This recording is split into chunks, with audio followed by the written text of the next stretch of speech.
الحمد لله وكفى وسلام على عباده الذين اصطفى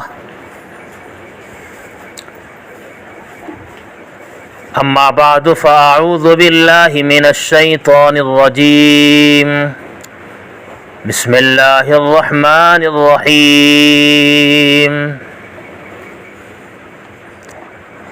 يا أيها الذين آمنوا اتقوا الله حق تقاته ولا تموتن إلا وأنتم مسلمون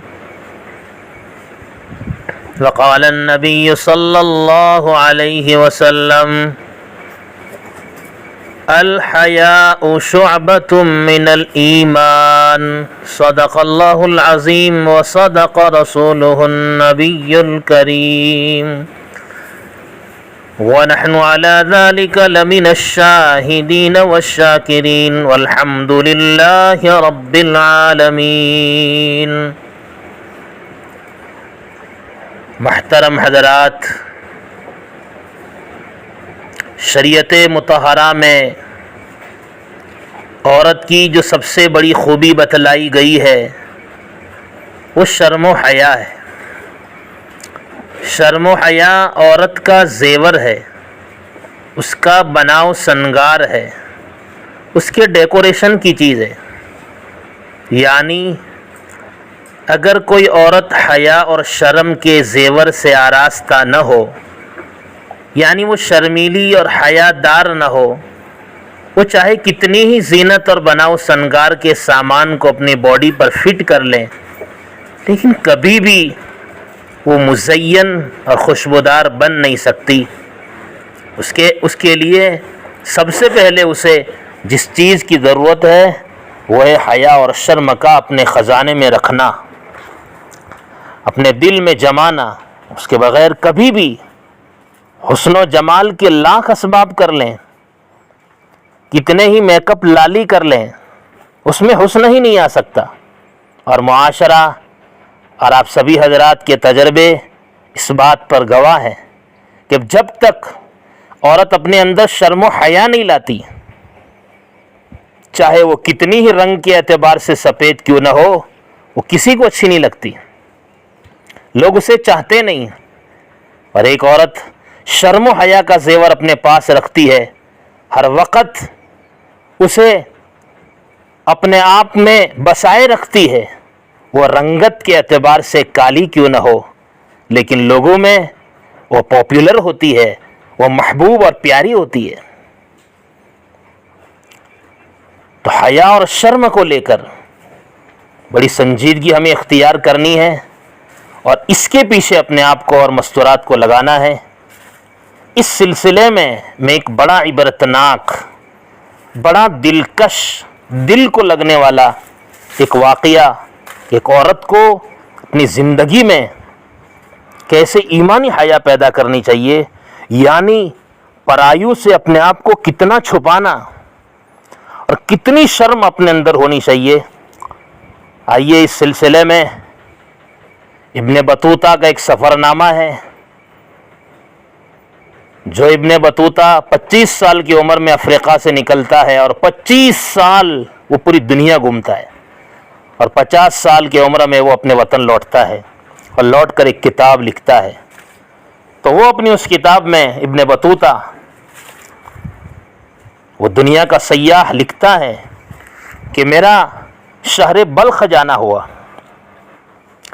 اور شہر بلخ کے لوگوں سے وقت کا بادشاہ ناراض ہو چکا تھا. اس نے جرمانہ ڈنڈ لگایا تھا گاؤں والوں پر.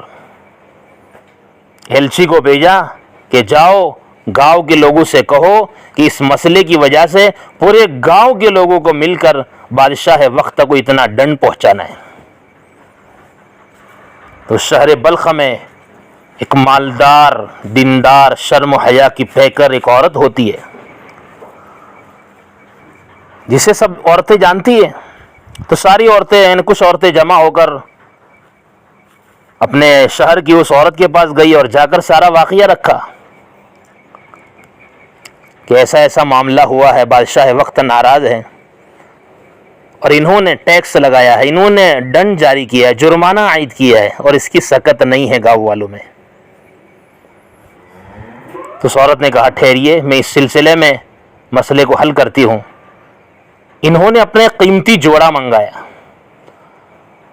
اور وہ جوڑا ہیرے جواہرات سے بھرا ہوا تھا، اور اس کی قیمت گاؤں پر لگائے گئے جرمانے سے بھی زیادہ بنتی تھی۔